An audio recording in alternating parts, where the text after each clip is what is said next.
सोमवार की सुबह नए कारोबारी हफ्ते की शुरुआत हो रही है।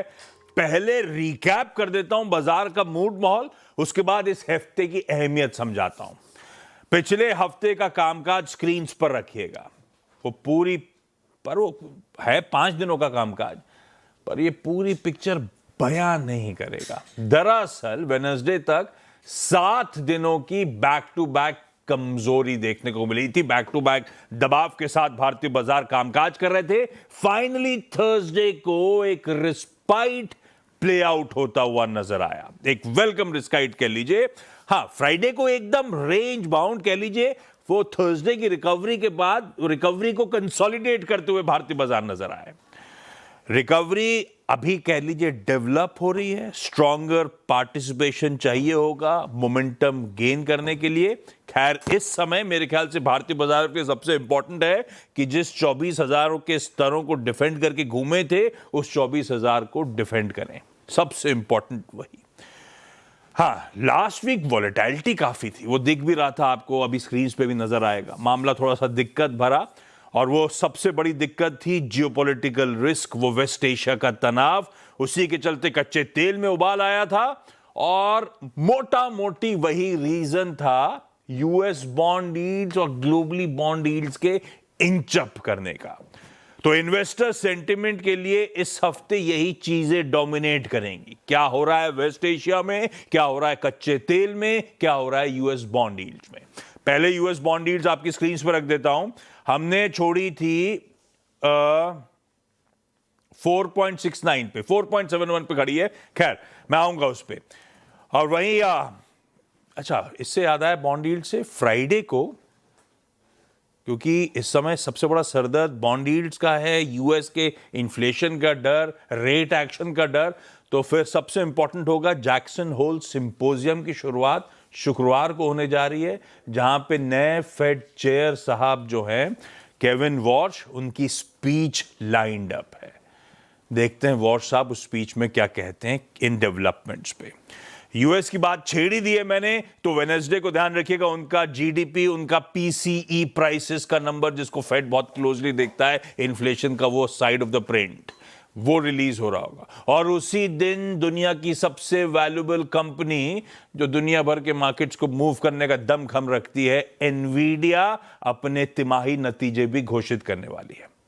बैक होम, ये लास्ट वीकली साइकिल थी, लास्ट वीक है इस महीने का, ऐसे कह लीजिए। तो हम मंथली कॉन्ट्रैक्ट्स की एक्सपायरी की तैयारी करेंगे। कल एनएससी के सारे मंथली कॉन्ट्रैक्ट्स और गुरुवार को बीएससी के सारे मंथली कॉन्ट्रैक्ट्स की एक्सपायरी शेड्यूल्ड है। और भाई साहब, 5 दिन कामकाज करना है, जबकि 2 फेस्टिविटीज हैं।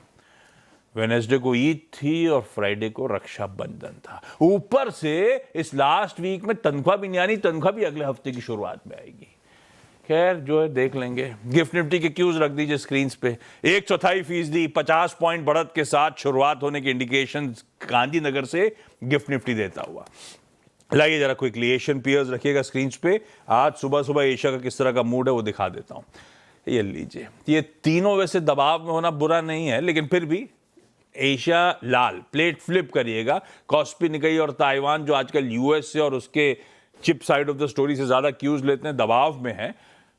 बाकी एशिया नहीं दिखाया। खैर, यूएस के मार्केट्स, फ्राइडे को हम जब 3:30 बजे बंद हो रहे थे, यूएस के फ्यूचर्स 1/3 से 2/3% मजबूत थे। मोटा मोटी वैसे ही थी, 0.5% से 1% का उछाल देखने को मिला एक्चुअल सेशन में, थोड़ा शेड बेहतर। और आज सुबह के फ्यूचर लार्जली फ्लैट कामकाज कर रहे हैं। तो तब और अब की पहली प्लेट आएगी, जहां यूएस के फ्यूचर्स छोड़े थे, डाउ जहां छोड़ा था उससे ऊपर है, एसएनपी मोटा मोटी वहीं खड़ा हुआ है, और नैस्डैक हल्का दबाव दिखा रहा है। तो आप जैसे देखना चाहें, glass half empty half full वाला मामला, लेकिन अपना गिफ्ट निफ्टी 0.5% ऊपर। खैर, बता देता हूं ग्लोब में हुआ क्या क्या ओवर द वीकेंड, उसके बाद वीरू से समझेंगे कैसे अप्रोच करना है आज के इस मार्केट्स को, मंडे को। अच्छा, लास्ट 2 हफ्ते से आपने नोटिस करा होगा हमारा निफ्टी दबाव में, ऐसे ही यूएस में भी यही हाल है। मैंने ग्रिड बनाया था 2 हफ्तों की लास्ट वीकली निफ्टी की चाल और डाउ की चाल, दोनों मार्केट्स दबाव के साथ कामकाज करते हुए आपको नजर आएंगे।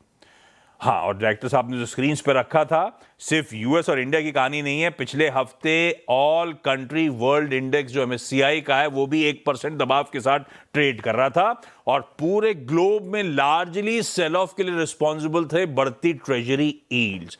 और इनफैक्ट वो जो पिछले हफ्ते के मिड में यूएस गवर्नमेंट ने जो एफर्ट डाले थे यील्ड्स को कूल ऑफ करने के, उसका भी कोई खास असर नहीं था एक दिन को छोड़ के। यील्ड्स वापस इंच अप कर गई। खैर, जहां तक फ्राइडे के सेशन की बात है, वो थर्सडे के तगड़े सेल ऑफ के बाद आधे से 1% उछाल के साथ फ्राइडे को यूएस बेंचमार्क्स ने कामकाज करा।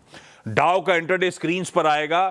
दिन भर जहां खुले थे वहां से दिन भर तेजी, और फाइनली दिन के हाईस पे जाके सेशन की समाप्ति हुई। तो फ्राइडे एक रिस्पाइट था, पर रिस्पाइट से फायदा हुआ नहीं, वीकली तो लॉस ही देखने को मिले। हाँ, यूएस बॉन्ड यील्ड्स 4.7 के आसपास, 4.7 के ऊपर ही आज सुबह भी कामकाज करी। तो वो सरदर्द जस का तस बना हुआ है। और ध्यान रखिएगा, इसीलिए मैंने कहा था अपफ्रंट कमेंट्री में, केविन वॉश साहब की फ्राइडे की जैक्सन होल सिंपोजियम में इनॉग्रल स्पीच बहुत इंपॉर्टेंट होगी। यील्ड की प्रॉब्लम शायद उसके पीछे बड़ा रीजन मिडिल ईस्ट की टेंशन है। तो लाइए मिडिल ईस्ट की कहानी भी बता देता हूं। ये तो यूएस मार्केट्स के हालात थे। 6 महीने हो गए तकरीबन यूएस, इजराइल और ईरान के उस वॉर के। फरवरी 28 को जब शुरुआत हुई थी, और आज भी कोई साइंस नहीं है कि ये लोग एक्चुअली कोई पीस टॉक परस्यू कर रहे हैं। पहली बात ये समझिए।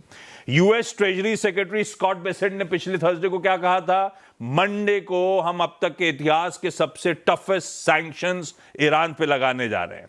प्रेसिडेंट डोनाल्ड ट्रंप की उसी थ्रेट को इको करा था उनके ट्रेजरी सेक्रेटरी साहब ने। आज मंडे है, देखते हैं आज शाम को किस तरह के सैंक्शंस अनाउंस होते हैं। पर एक बात ध्यान रखिएगा, ईरान ऑलरेडी दुनिया की सबसे ज्यादा सैंक्शनड कंट्री है।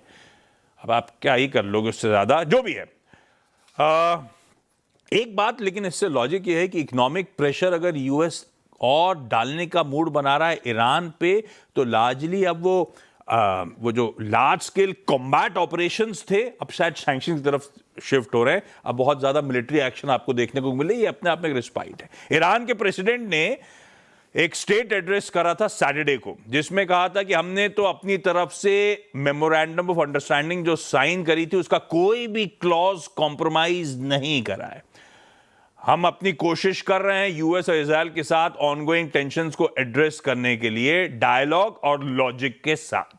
उसके बियॉन्ड ऐसी कोई बात नहीं थी। उनके ईरान के सेक्रेटरी जो हैं सुप्रीम नेशनल सिक्योरिटी काउंसिल के, उन्होंने कहा है कि आसपास के देशों को वार्न कर दिया है कि आप अगर यूएस की मदद करेंगे तो देखिए फिर मामला मतलब जस का तस फंसा हुआ है। आज शाम के सैंक्शंस इंपॉर्टेंट होंगे, इसके अलावा कोई स्टोरी खास है नहीं। इसीलिए ना कच्चा तेल कूल ऑफ हुआ, ना बॉन्ड यील्ड्स कूल ऑफ होकर दे रहे हैं। तो जस के तस है, सरदर्द ग्लोब का बना हुआ है। हाँ, यूएस और कनाडा फिर से बातचीत कर रहे थे, वो टैरिफ्स ना लगे उसके लिए। फ्राइडे को बातचीत टूट गई। यूएस ने टैरिफ्स लगा दिए कनाडा पे एग्रेसिव, और चाइना ने कहा है कि हम डॉलर टू डॉलर रेसिप्रोकेट करेंगे, हम भी वैसे टैरिफ लगाएंगे। तो खैर उससे हमारा कोई ज्यादा फर्क नहीं है, लेकिन मूड बिगड़ा रहता है, इसलिए बता दिया मैंने। दूसरा एक और हमें फर्क नहीं पड़ता, लेकिन ट्रंप साहब ने अपने जुलाई के इन्वेस्टमेंट्स डिक्लेयर करे थे, क्या किया? खूब खरीद फरोख्त करी है। पर उससे बात करके टाइम पास कर रहा हूँ, उससे कोई मीनिंगफुल निकल के नहीं आएगा। तो ग्लोब के हालात भाई साहब ये हैं। फ्राइडे को वहां पे भी एक थोड़ा बहुत रिस्पाइट यूएस में प्ले आउट जरूर हुआ होगा। जो निगलिंग वरीज हैं जस की तस बनी हुई हैं। और आज शाम वो अग्रेसिव सैंक्शंस का अगर अनाउंसमेंट किया होगा, कुछ आ रहा है, तो बाजार उसका इंतजार कर रहा होगा। क्या कर सकते हैं, कैसे और सैंक्शन लगा सकते हैं सबसे ज्यादा सैंक्शन कंट्री पे? क्या उसके साथ ट्रेड करने वाले किसी चाइना रशिया पे और गाज गिरेगी? Anybody's guess. ये है ग्लोब की तस्वीर। मामला जस का तस जो पिछले हफ्ते का सरदर्द था वीरू, इस हफ्ते भी वैसे ही कंटिन्यू कर रहा है। हाँ, हमारे यहां जरूर थोड़ा बहुत रिस्पाइट 2 दिनों से स्क्रीन में दिखा, थर्सडे और फ्राइडे कह लीजिए। कैसे ट्रीट करूं रिस्पाइट को? आज समीकरण तो बिगड़े बिगड़े से ही हैं। गिफ्ट निफ्टी थोड़ी सी रिस्पाइट फिर से दिखा रहा है। तेजी का मूड बनाऊं नहीं बनाऊं, अप्रोच क्या रखूं निफ्टी और निफ्टी बैंक पे? Good morning. गुड मॉर्निंग आशीष। सेबी की रिपोर्ट कहती है कि यहाँ पर ट्रेडर्स कम हो रहे हैं। ट्रंप साहब के 1000 ट्रेड रहे, जिस अब समय अवधि की आप बात कर रहे हैं, है ना आशीष? 1000 ट्रेड, गजब था, है ना? राष्ट्रपति होकर 1000 ट्रेड। खैर, अब आते हैं हमारे सेटअप पे आशीष। देखिए आशीष, निफ्टी और निफ्टी बैंक लास्ट 2 सेशंस में गुरुवार और शुक्रवार को एक एक्सट्रीमली ओवरसोल्ड ट्रैजेक्टरी, जिसको आप 24,010 24,020 कह सकते हैं, उससे उठकर 24,200 और 300 के बीच में रहे। And same is the case with Nifty bank. ये 57,500 से 57,700 के रेंज के बीच में रहा। एक एक्सट्रीमली ओवरसोल्ड ट्रैजेक्टरी से हल्का सा उठ के एक न्यूट्रल ट्रैजेक्टरी में चले गए, जिसको ऑप्शन राइटर्स ने ग्रैब कर लिया। आप पिछले 2 सेशन से इसी रेंज में टाइम स्पेंड कर रहे हैं। आपने बॉन्ड यील्ड का जिक्र किया, आई थिंक वो एक अच्छा केस आईटी के लिए नहीं होगा। निफ्टी बैंक के लिए 94 का क्रूड प्राइस में था, तो वो थोड़ा सा स्लाइटली डिप हुआ है, तो माइट भी अगर आप देखें अच्छा महसूस करें। बट डेटा अभी का इस वक्त इट्स कंप्लीटली रेंज बाउंड और लगता है कि ऑप्शन राइटर्स इस रेंज को डोमिनेट करेंगे। आइए देखते हैं स्टैट्स क्या कहते हैं और किस सर्कमस्टेंसेस में हम इससे जंप कर सकते हैं बाहर। पहली चीज एफआईएस के स्टैट्स लेके आइए जरा प्लीज। उनकी करीब 542 करोड़ रुपए की कैश की सेलिंग थी, डीआईएस का करीब 2124 करोड़ रुपए का बाय। बहुत दिनों बाद उन्होंने इंडेक्स में थोड़े से शॉर्ट कवर किए। निफ्टी बाय किया करीब 75 करोड़ रुपए का, निफ्टी बैंक बाय किया 294 करोड़ रुपए का, नेट बाय थी 363 करोड़ रुपए की, स्टॉक फ्यूचर्स में करीब 858 करोड़ रुपए की बाइंग और 858 करोड़ रुपए की स्टॉक फ्यूचर की बाइंग कंप्लीटली मेटल्स का शॉर्ट कवर रिफ्लेक्ट करती है, तो मेटल्स पे आपको ध्यान देना है। और दूसरी चीज निफ्टी में थोड़ी सी शॉर्ट कवर करके उनके नेट शॉर्ट जो थे 2,12,000 से रिड्यूस होके 2,09,855 कॉन्ट्रैक्ट है, यानी close to expiry, bit of short covering but still काफी हाई शॉर्ट वो होल्ड करते हैं। ऑप्शन राइटर्स ने क्या ग्रैब कर रखा है? देखिए ऑप्शन राइटर्स ने 24, 300, 400, 500 इस पे ग्रिप ले रखी है। नहीं जनाब, ये मेरे पास रहेगा, आप इसके ऊपर जाने का अभी पोटेंशियल नहीं रखते in current circumstances. And same is the case with put writers. Look at 24,300 की कॉल का आउटस्टैंडिंग हुआ है। इसके पास कन्विक्शन इतना कहां से आया? क्योंकि यहीं पर आपका फॉलिंग 10-20 डेमा है और 400 पे क्या है? 400 पे आपका 200 डेमा है और नीचे जो पुट राइटर्स 24,200 पे अलाइंड है, करीब 1.5 करोड़ का सबसे मैक्सिमम आउटस्टैंडिंग वाई लेके इनके पास कॉन्फिडेंस इस बात का है कि हमारे पास 100 और 50 डेमा है। एक परफेक्ट केस है। Circumstances range bound, option writers ने ग्रैब कर रखा है और प्राइस के ऊपर नीचे एवरेजेस का अलाइनमेंट परफेक्ट केस होता है एक रेंज बाउंड सेशन का। बट स्टिल अगर हम एक्सपेंड करते हैं तो आइए किस सर्कमस्टेंसेस में कर सकते हैं? लेवल टू लेवल मार्किंग करते हैं, रेजिस्टेंस बन रखिएगा। RS1 क्या है? जैसे कि मैंने एक्सप्लेन किया, maximum outstanding why aligned in nearest strike plus 10-20 डेमा का जोन। अगर आप इसको बाइसेक्ट करते हैं किसी भी सर्कमस्टेंसेस में, और जब मैं कहता हूं ना किसी भी सर्कमस्टेंसेस में, उस सर्कमस्टेंसेस में एक सर्कमस्टेंस ये होगा कि बैंक निफ्टी 58,000 को क्रॉस करें। In that case, you will proceed towards 378, 419 and 466। मैं जहां बैठा हूं वहां से मैक्सिमम विजन अभी 419 और 466 का है। अच्छा, अगर हम RS1 पे फेल हो जाए, हम इसे नहीं क्रॉस कर पाए, इन दैट केस वही चीज काम आएगी, रेंज। ऑप्शन राइटर्स की रेंज 24,200 बाय, 24,300 सेल। बेस रखिएगा। In any case a failure eight RS1, एक कोलैप्स आएगा निफ्टी में और वो आपको लेकर नीचे 24,219 और 181 की ट्रैजेक्टरीज को टेस्ट कराएगा। तो ये होगा जनाब निफ्टी की बात। बट याद रखिएगा, अभी आशीष ने जो आपको सारे फैक्टर्स गिनाए, चाहे वो क्रूड हो चाहे वो यील्ड हो, in any case of upset a breach of 24181 आपके स्क्रीन पर बेस 2 को खोल देगा। निफ्टी बैंक ये पिछले कुछ दिनों से 2 दिनों से अगर आप देखें इसका मूवमेंट अच्छा है, स्पेशली 57,500 के ऊपर सस्टेन करना, बार बार 57,800 को स्ट्राइक करना, ट्रेड करना 10-20 डेमा के ऊपर। ये क्या कर रहा है? ये एक साइकोलॉजिकल इंपैक्ट डाल रहा है 58,000 के कॉल आइटर पे, जो कि इस मंथली कॉन्ट्रैक्ट में पूरी तरीके से बिंदास बैठा रहा। 58,000 का कॉल आइटर इसने अगस्त को एंजॉय किया, बट वो थोड़ा सा स्केप्टिकल नजर आया। अमूमन इस कॉल का आउटस्टैंडिंग भाई 24 लाख का था, जो कि रिड्यूस होकर 21-81 हो गया और नीचे पुट राइटर्स कंफर्टेबल थे 57,500 पे, 10-20 डेमा पे। लेके आइए लेवल्स, पहले बेस रखिएगा।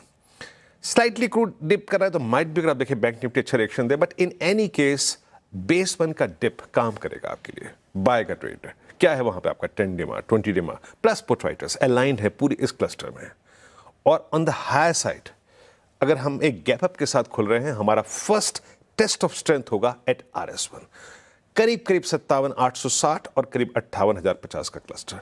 यहां पे अपने ट्रेड को चेक कीजिए, अगर आप कैरी कर रहे हैं तो भी चेक कीजिए। बट अगर हम 58,037 आजकल के सेशन में काट रहे हैं, in that case Nifty bank आपको इसके ऊपर लगभग 300-350 पॉइंट ऐड करके दे सकता है। आशीष परफेक्ट है। ये है निफ्टी बैंक का बहुत बढ़िया सा आज का हमारा मंडे का अप्रोच। कुछ स्टॉक आइडियाज जोड़ लेते हैं, लखनऊ चलते हैं। manasjaiswal.com के श्री मानस जायसवाल साहब रेडी हैं। गुड मॉर्निंग भाई साहब, आज के प्रिफर्ड पिक्स कौन से? Good morning Ashish ji. तो देखिए, पहला रिकमेंडेशन केफिन टेक का है। Kfin Tech high tops high bottoms पहले से बना रहा था, बट लास्ट सेशन में एक ब्रेकआउट देखने को मिला 975 के ऊपर। तो केफिन टेक में खरीदारी करेंगे 969 के स्टॉप लॉस से 1000 रुपीज तक के टारगेट्स पॉसिबल है स्टॉक में। तो दूसरा स्टॉक है वो नेशनल एल्यूमिनियम का है। यहाँ पर भी अगर आप देखें तो स्टॉक ने अभी 4-5 दिन पहले 20 डे मूविंग एवरेज पे सपोर्ट किया था, वहां से रैली रिज्यूम हुई है, हाई टॉप्स हाई बॉटम बनना शुरू हुए हैं। तो यहाँ पर भी खरीदारी करेंगे, 389 का स्टॉप लॉस लगा लेंगे और 405 के टारगेट सेट कर लेंगे। नाल्को और केफिन टेक दोनों में खरीदारी करने का कॉल। लेवल्स आपकी स्क्रीन पे नोट डाउन करिए। मानस जी अब 8 बजे के पैनल में होंगे, तब हम लोग बातचीत को और आगे बढ़ाएंगे। थैंक यू भाई साहब सुबह सुबह जुड़ने के लिए।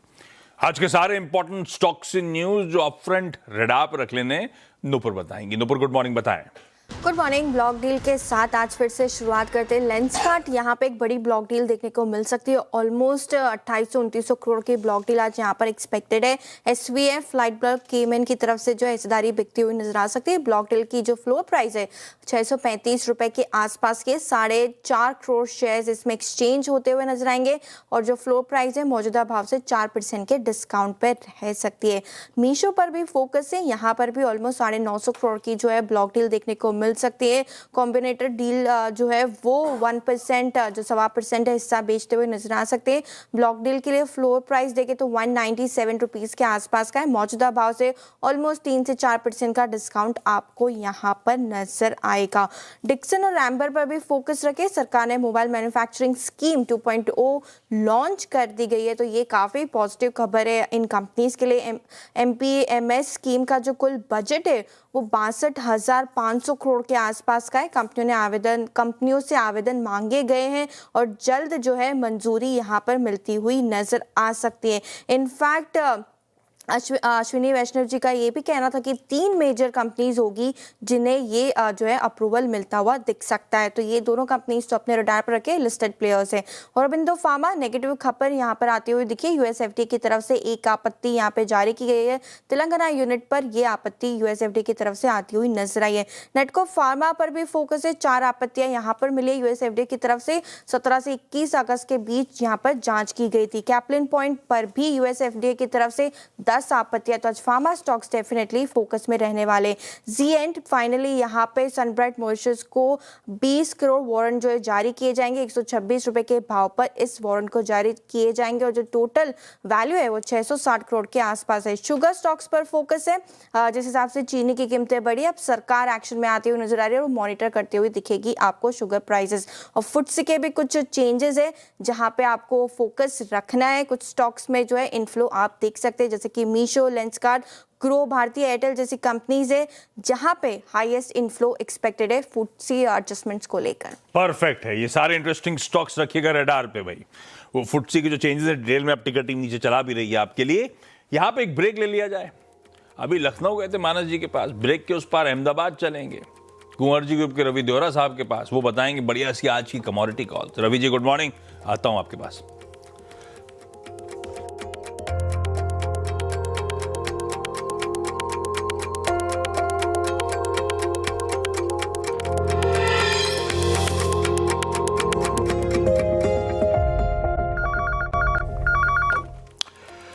ओके, ब्रेक के बाद आप सबका स्वागत है। लाइए भाई, तब और अब की सेकंड थर्ड प्लेट स्क्रीन्स पर आएंगी।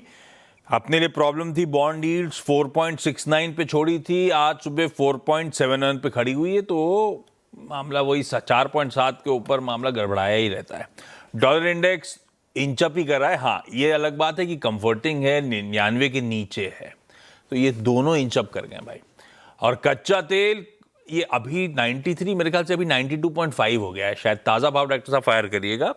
हाँ ठीक है, लेकिन कूल ऑफ जरूर होगा, लेकिन नाम मात्र का कूल ऑफ है। वो एलिवेटेड लेवल्स पे खड़ा हुआ है, ऐसे रीड करिए क्रूड को। प्लेट फ्लिप होगी। सोना और चांदी मेरे ख्याल से अब कंसोलिडेट कर रहे हैं। सोना थोड़ा बहुत इंचअप करा भी होगा, लेकिन वो लार्जली अच्छी तेजी के बाद ऐसा कोई further up move over the weekend नहीं दिखा है फ्राइडे के ट्रेड में। ये सारे अवेलेबल स्क्रीन पर रख दिए, लेकिन अब कमाई कैसे होगी इस यूनिवर्स में वो जान लिया जाए। डॉक्टर साहब गुड मॉर्निंग। भाई साहब बताएं आज की कमोडिटी कॉल्स कौन सी? Good morning. Lucknow and Ahmedabad के आज पे कॉमन है एल्यूमिनियम। नाल्को मानस जी ने भी दिया था और मेरा भी टॉप पिक में एल्यूमिनियम है। तो आई थिंक एल्यूमिनियम आज बाय करना उचित रहेगा। 346 के करीब बाय करना है। 351 का टारगेट होगा, 344 का स्टॉप लॉस लगा है। क्योंकि अगर कुछ मंथ्स के ये स्ट्रेट ऑफ हॉर्मस को लेके जो ईरान का सो भी कमेंट था कि एक भी शिप वो पसार नहीं होने देंगे, तो फिर से सप्लाई की चिंताएं बढ़ेगी। And cost of aluminium already high पे है, तो आई थिंक यहाँ पे एल्यूमिनियम में एक उछाल आता हुआ दिख सकता है। सेकेंडरी को गोल्ड पे होगा, यहाँ पे तेजी कंटिन्यू होगी, क्योंकि जो बॉन्ड यील्ड एंड डॉलर का जो डाइवर्जेंस है, इससे जो सेफ हेवन इनफ्लो और बॉन्ड मार्केट में जा रहा था यूएस में, वो रुकेगा। और कोई भी मार्केट में कुछ भी इंटरवेंशन आर्टिफिशियल होता है, इसमें फ्लो रुक जाता है। तो आई थिंक हिसाब से मुझे लग रहा है कि गोल्ड में एक सेफ हेवन इनफ्लो जारी रहेगा। एंड 1,61,800 पे अगर डिप पे मिलता है तो बाय करे। 1,63,200 का टारगेट होगा, 1,61,000 का स्टॉप लॉस लगाए। लीजिए भाई साहब, एल्यूमिनियम सबसे प्रिफर्ड कमोडिटी पिक है, तेजी का मूड है और एक सप्लाई कंसर्न्स फिर से सामने आते हुए इसी का आपने देखा था इंपैक्ट स्टॉक मार्केट में। नैल्को बढ़िया कर रहा था फ्राइडे को और मानस जी का प्रिफर्ड पिक भी है। सोना दूसरी तरफ अच्छी तेजी कंटिन्यू कर रही है, ये तेजी आगे भी कंटिन्यू करेगी। सेफ हेवन डिमांड और अच्छी देखने को मिलेगी। हाँ, कोई कूल ऑफ हो रहा हो सोना तो और अच्छे मौके होंगे आपके लिए एंट्री पाने के। तो आज के प्रिफर्ड कमोडिटी पिक्स एल्यूमिनियम और सोना आपकी स्क्रीन पर। रवि जी थैंक यू सुबह सुबह वक्त निकालने के लिए। अब आज के इवेंट्स कैलेंडर की बारी। भाई साहब, मंडे है, नए हफ्ते की शुरुआत हो रही। हफ्ते की अहमियत तो मैंने ऑलरेडी बता दी आपको अपफ्रंट कमेंट्री में। आज 3 बोर्ड मीट्स हैं, उसमें पिरामल फाइनेंस फंड रेज करना चाहता है प्रेफरेंशियल इश्यू ऑफ सिक्योरिटीज। देखते हैं आउटकम क्या आता है। यूको बैंक और गैब्रियल के भी फंड रेजिंग पर बोर्ड मीट है, पर वो लार्जली डेट एनसीडी साइड से फंड रेजिंग हो रही है, तो वो स्टॉक इंपैक्टिंग तो आई डाउट होंगी। एक्स डिविडेंड होनी है जिलेट 60 रुपए के आसपास। नेशनल एल्यूमिनियम जो एक प्रिफर्ड पिक के तौर पर आया था, 1 रुपए का डिविडेंड एडजस्टमेंट हो रहा है, ये ध्यान रखिएगा। बाकी आपकी स्क्रीन पर एक्स डेट है। टीडी पावर सिस्टम्स ने स्टॉक स्प्लिट अनाउंस करा था। 2 रुपए की फेस वैल्यू करेंटली उसे तोड़ के 1 रुपए करना था, तो आज वो एडजस्टमेंट प्ले आउट हो रहा होगा। टेक्निकली जिस भाव पे चल रहा था फ्राइडे को, उसके आधे के आसपास आज शाम का आज कर रहा होगा। 2 लिस्टिंग्स हैं। होराइजन इंडस्ट्रियल पार्क्स 2,600 करोड़ रुपए मोबिलाइज करे थे, 1.5 गुना सब्सक्राइब हुआ था। देखते हैं कैसा परफॉर्म करेगा। दूसरी लिस्टिंग है आज ललिता ज्वेलरी मार्ट की, 1700 करोड़ रुपए मोबिलाइज करे सक्सेसफुली। 63 टाइम्स ये आईपीओ भरा था, 201 रुपए इसकी इश्यू प्राइस है। 3 आईपीओ सब्सक्रिप्शन के लिए खुल रहे हैं। सिम्बायोटिक फार्मा लैब जो 1750 करोड़ रुपए जुटाने आ रही है, स्काईवेज एयर सर्विसेज जो 580 करोड़ रुपए जुटाने आ रही है, और हाईटेक इंजीनियर्स जो 135 करोड़ रुपए का आईपीओ है। बॉम्बे हाई कोर्ट में आज अगली जो सुनवाई थी यूनाइटेड स्पिरिट्स वर्सेस फसाए के मामले की, आज वो सुनवाई होनी है। आज food safety and standards authority of India यानी कि FSSAI अपना ऑफिशियल रिस्पांस कोर्ट के सामने रखेगा। क्यों? उसने प्रोहिबिटरी डायरेक्टिव्स दिए थे इसके लिए और इवन मोहन मीकिन की वो ओल्ड मॉन्क के लिए। तो फसाए के एक्चुअली कंसर्न्स थे कि लेबलिंग के इश्यूज और दूसरा आर्टिफिशियल नेचर आइडेंटिकल फ्लेवरिंग्स का इस्तेमाल रम वगैरह में है, तो मामला गड़बड़ है।